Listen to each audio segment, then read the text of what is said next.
Olá pessoal, vamos dar continuidade então à aula de funções reais. No primeiro vídeo a gente viu a definição de função, definição de gráfico de função, vimos algumas funções, né, como era o gráfico delas, domínio, imagem. E o que a gente vai fazer nessa aqui é trabalhar com algumas operações, definir como funciona os domínios dessas novas funções que surgem a partir das anteriores e depois estudar algumas funções especiais. Okay? Bom, mas antes disso, eu vou começar aqui fazendo uma pergunta. Será que dado uma curva C no plano XY, ela sempre representa o gráfico de uma função? Por exemplo, vou pegar uma curva aqui. Será que por trás dessa curva eu sempre tenho, ou eu tenho uma função que descreve essa curva? A resposta é não. E por que não? Porque se eu traçar uma reta vertical, eu tenho que esse determinado x0 ele vai se relacionar com duas imagens. Consequentemente, isso fura a definição de função. Por isso que nem toda curva é gráfico de uma função. Um exemplo bem claro disso é se a gente pegar a equação de uma circunferência, né? X² mais y² igual a 1. A equação da circunferência é centrada na origem. Aqui eu tenho a circunferência, eixo x, eixo y. Se eu isolar o y aqui, a gente vai ter o quê? Mais ou menos a raiz de 1 menos x². Então, se eu pensar em função, eu teria que ter uma função para a parte positiva e uma função para a parte negativa. Mas ela, como gráfico de uma curva da equação, gerada por essa equação, eu não tenho ela sendo gráfico de uma função. Essas duas funções, aí sim, descrevem a circunferência. Porém, ela como equação aqui, e o gráfico da circunferência, não é gráfico de uma função. Okay? Se eu traçar uma reta vertical aqui, eu tenho uma imagem, duas imagens num único valor de x. Okay? Bom, dado duas funções, ou até mais, né, a gente pode pensar em gerar novas funções, ou seja, fazer operações com essas funções. Essas operações, soma, subtração, produto ou quociente. Tá? Dados duas funções, se eu fizer essas operações e gerar novas funções, eu preciso pensar nos domínios dessas novas funções. Então a pergunta que surge é a seguinte: qual é a relação entre os domínios das funções originais com os domínios das novas funções? É bem simples. O que acontece? Bom, pensa no seguinte: se eu vou fazer soma, subtração, produto ou quociente, eu vou precisar aplicar as duas funções originais naquele valor de x. Consequentemente, o x tem que estar em ambos os domínios ao mesmo tempo. Por isso que, se eu falar de domínio, o domínio de f mais g é igual ao domínio de f menos g, que por sua vez é igual ao domínio de f vezes g. E quem é esse domínio? A interseção dos domínios das funções originais. Ok? Só vou separar aqui o domínio de f sobre g, porque tem que tomar um cuidado maior, né? Já que a g de x está dividindo, eu ainda tenho que tirar os pontos que zeram a função de baixo. Então, o domínio de f sobre g é o domínio de f, interseção com o domínio de g, menos todos os pontos que zeram a função g. Ok? Então aí está o domínio das novas funções. Beleza?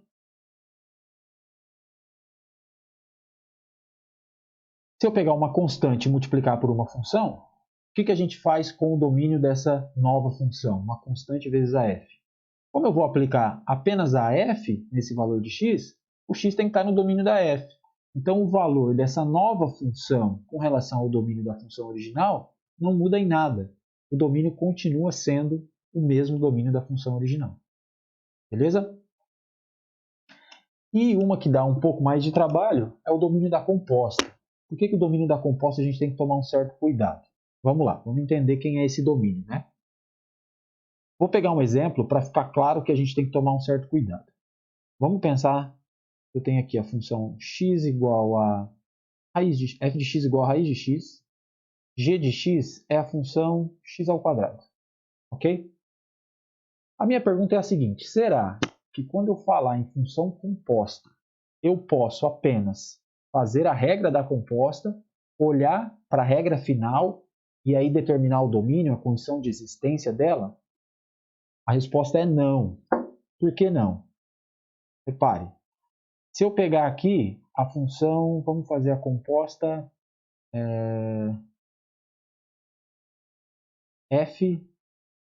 g aplicado em f, então é a GOF.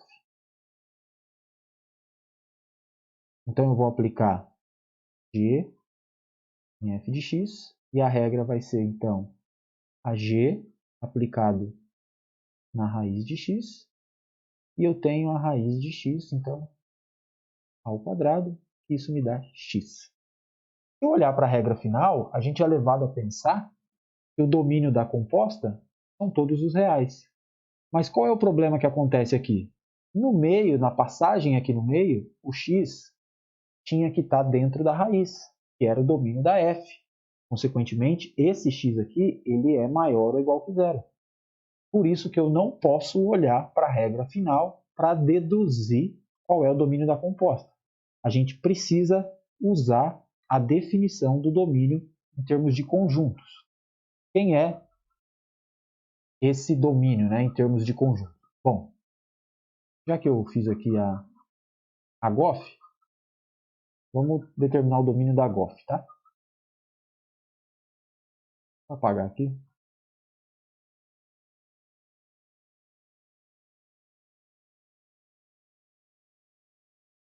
Domínio da GOF. A gente não aplica f primeiro? Então, o domínio da GOF, o x primeiro tem que estar no domínio da f. Depois, na hora que você aplicar a f nesse x, ela tem que pertencer ao domínio da g. Pronto. Esse é o conjunto que gera o domínio da composta. Tá?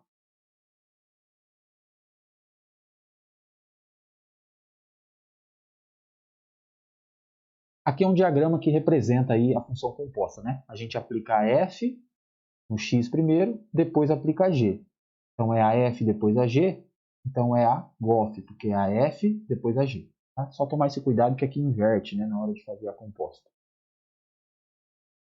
Por exemplo, vamos pegar a f de x aí como sendo raiz de 5 menos x, g de x como sendo raiz de x menos 3.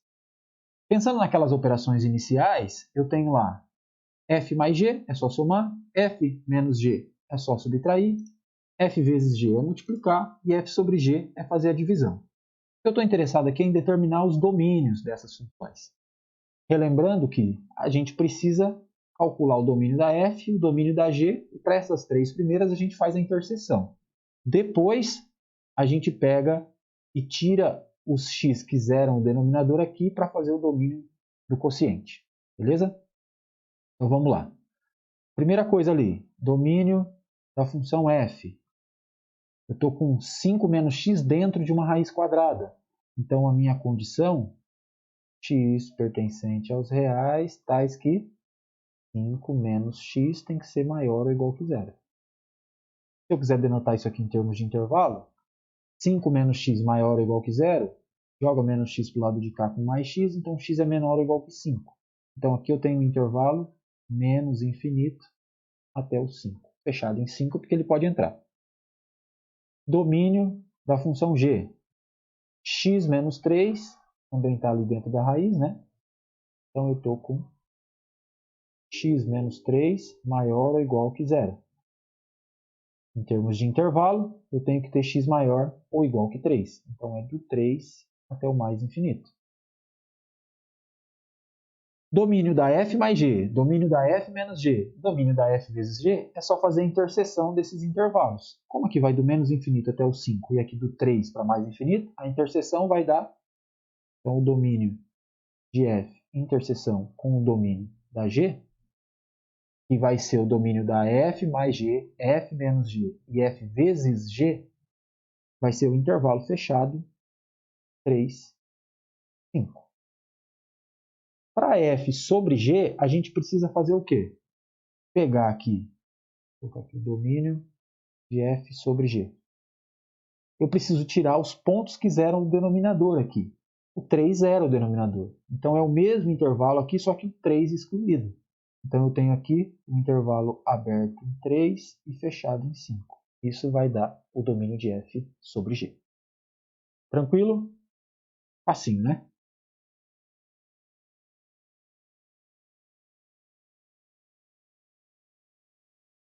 Bom, em seguida tem um outro exemplo que eu vou deixar ali como exercício, mas eu quero fazer um deles que é a composta, tá? Porque nesse aqui a gente não fez nenhuma composta.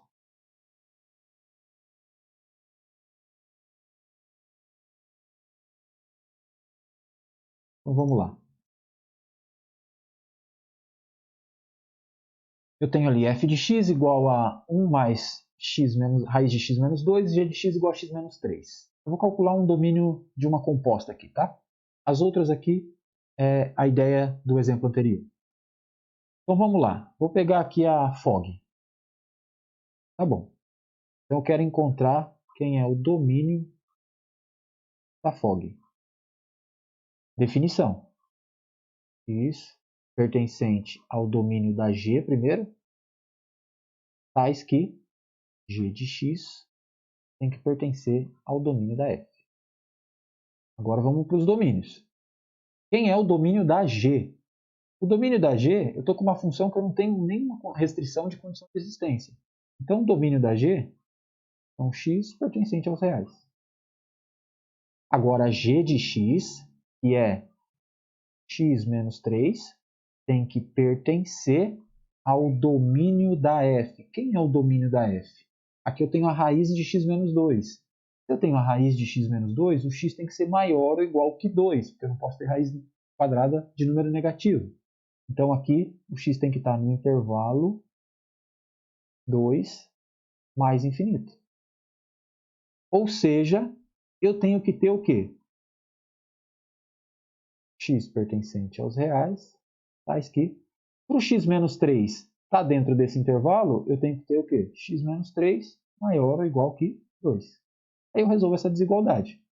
Então, são os x pertencente aos reais, tais que x tem que ser maior ou igual que 5. Agora sim eu determinei o domínio. Se eu quiser determinar, escrever em termos de intervalo, isso é o 5 para mais infinito. Beleza? Quem seria a regra da minha função? F composta com g aplicado em x. Eu vou aplicar f em x menos 3, que é a g de x. Então, isso é a raiz. Quem é x eu troco por x menos 3. Então, fica x menos 3 menos 2. Nesse caso, raiz de x menos 5. Essa é a regra da composta. Ah, mas daria certo nesse caso para olhar para a regra final e determinar o domínio? Neste caso daria. Mas como isso não vale para todos os casos, é muito aconselhável que vocês usem a definição do domínio da composta para não correr o risco de cometer erros. Ok? Beleza, vamos em frente. Função, agora vamos entrar naquelas funções elementares ou funções especiais aí. Função constante. Função constante é uma função talvez a mais simples de todas as funções, é quando, para todo valor de x, a gente associa uma única constante. Consequentemente, o domínio sempre todos os reais da função constante e a imagem apenas aquele valor da constante. E o gráfico de uma função constante vai ser sempre uma reta horizontal. Por quê? Porque todo mundo eu vou levar na mesma constante, então eu vou ter uma reta horizontal como gráfico. Beleza? Função identidade, a gente já falou sobre ela, né? Que é uma reta inclinada, passando pela origem, domínio todos os reais, e a imagem também todos os reais, ok? Função de primeiro grau. Função de primeiro grau é a generalização da função identidade, né? Quando a gente pegar esse b aqui igual a 0, o a igual a 1, a gente tem a função identidade. Então, função de primeiro grau é toda função que associa a cada número real x o número real a x mais b, com a diferente de zero. Por que a diferente de zero? Porque se o a for zero, a gente está com a função constante, que a gente já falou no caso anterior. Quando eu estou com a função ax mais b, o a representa, é chamado coeficiente angular, e o b, coeficiente linear. O que isso quer dizer, né? Quer dizer o seguinte, vou pegar aqui, gráfico da função de primeiro grau, sempre uma reta, pode ser uma reta crescente ou uma reta decrescente, vai depender do a, né? Se o a for positivo, eu tenho uma reta crescente, se o a for negativo, eu tenho uma reta decrescente. Então aqui eu estou com a função f de x igual a ax mais b. Tá? O que esse a representa? Representa a inclinação que essa reta faz com a horizontal. Beleza? E o b? O b é a posição dela, ou aonde ela corta o eixo y. Então, é uma translação. Se esse b for um número muito grande, você vai transladar ela vai encontrar ou vai interceptar o eixo y um valor bem alto. Se o b for negativo, bem grande, com um sinal negativo, você vai lá para baixo no eixo y. Ok? Por isso que é o coeficiente linear. E o a é o coeficiente angular, porque ele mexe na inclinação da reta. Ok? Toda vez que eu falar de uma função de primeiro grau, não tem problema de domínio. Eu tenho sempre o domínio como sendo todos os reais e a imagem também todos os reais. Se eu olhar o eixo y, ó, todo mundo tem correspondência com algum x. Beleza? Como eu disse, se eu tiver esse a positivo, eu tenho uma reta crescente. Se esse a for um número negativo, a gente tem uma reta decrescente. Tá? Bom, em seguida, então, função módulo.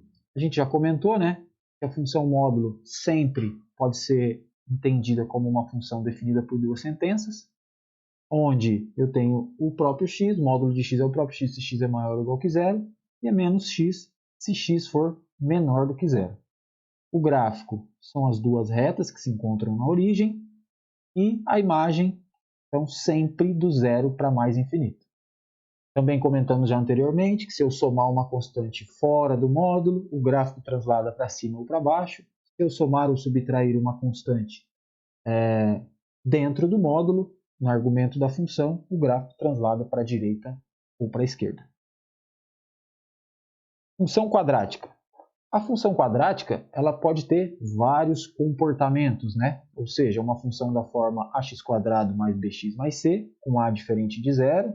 E se o a for zero, eu tenho uma função de primeiro grau. E a função quadrática ela pode ter, se o delta lá da fórmula de Bhaskara for positivo, ela pode encontrar o eixo x duas vezes.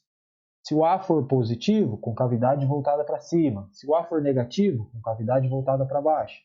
Se o delta da fórmula de Bhaskara for igual a zero, ela toca o eixo x uma única vez, ou seja, ela tem uma única raiz. E se o delta lá da fórmula de Bhaskara for negativo, a gente tem que ela não toca o eixo x. Então, se a concavidade for voltada para cima, ela está toda acima do eixo x. Se a concavidade for voltada para baixo, ela está toda abaixo do eixo x. Tá? Aqui tem, então, todos os casos possíveis, né, que eu acabei de comentar. Beleza? Uma coisa que eu quero que vocês observem é o seguinte. Toda vez que eu estou falando de uma função quadrática, eu tenho concavidade voltada para cima ou voltada para baixo. Se eu estou interessado em saber a imagem de uma função quadrática, basta eu saber quem é o x-vértice e o y-vértice dessa função. Mais especificamente, o y-vértice, né? Por quê? O gráfico de uma função quadrática está sempre todo acima ou abaixo desse valor de y vértice. Então, se eu encontrar o y vértice, eu sei determinar a imagem de uma função quadrática.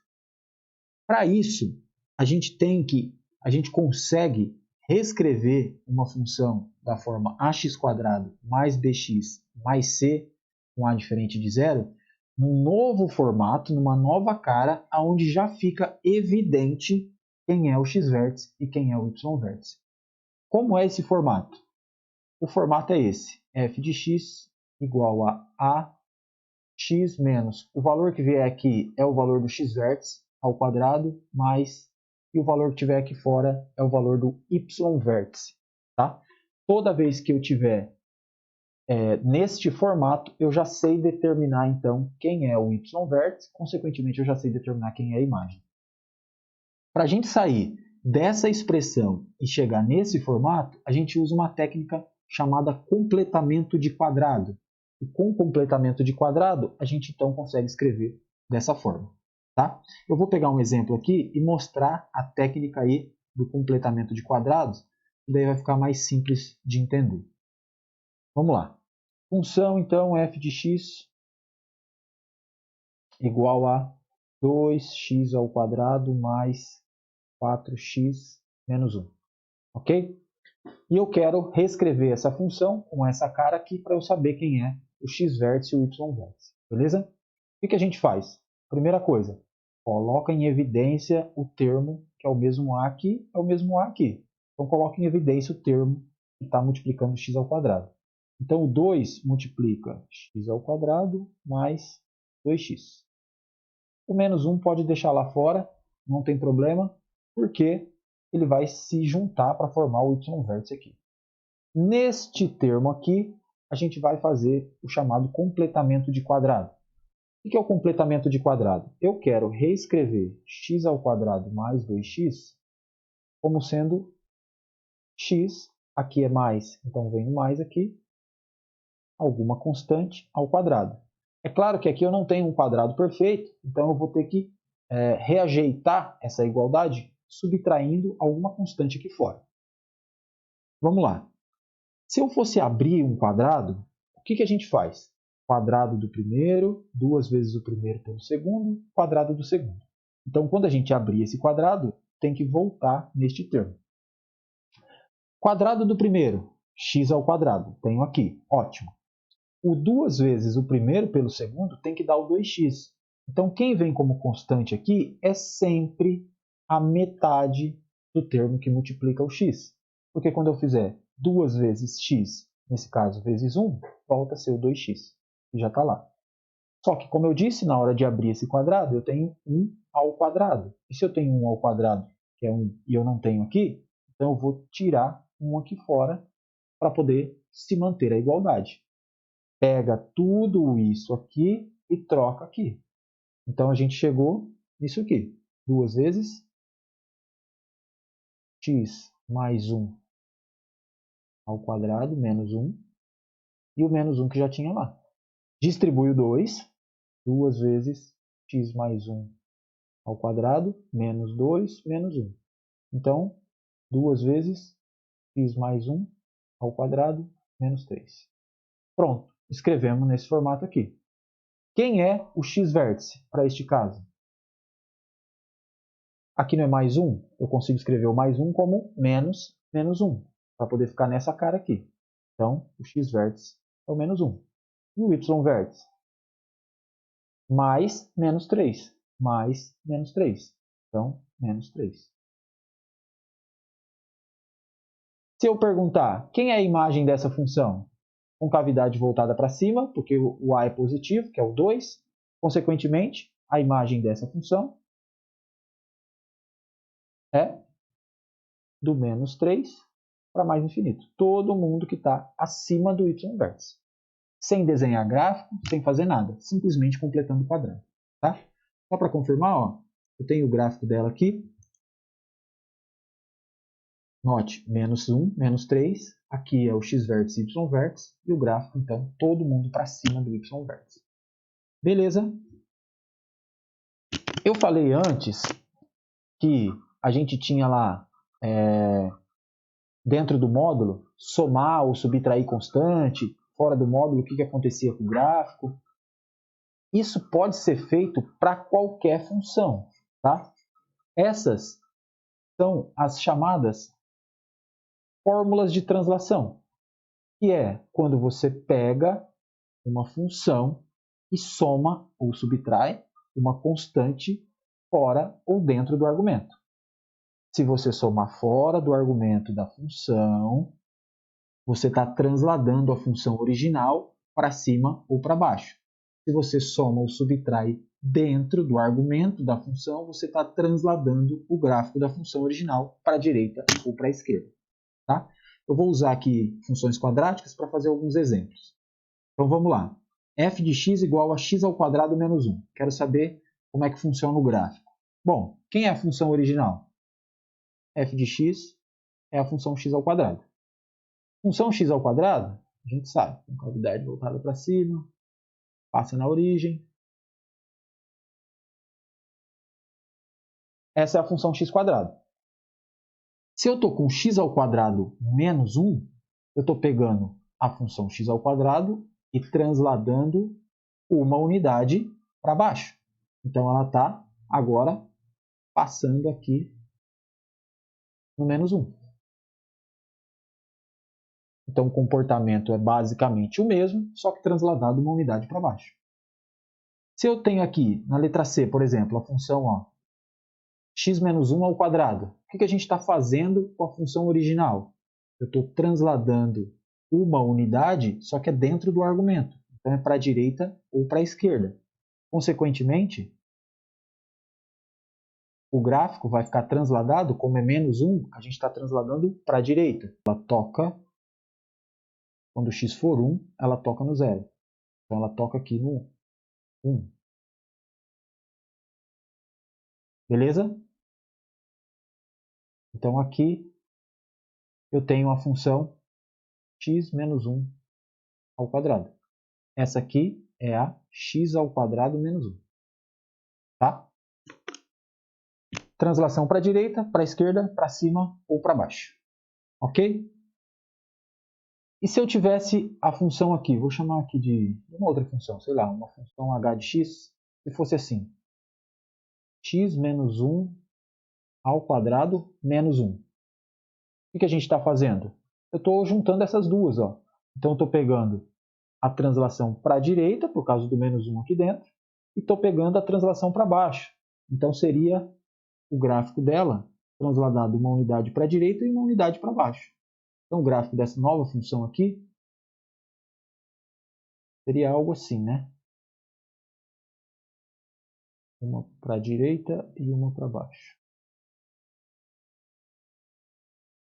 Aqui é o 1 e aqui é o menos 1.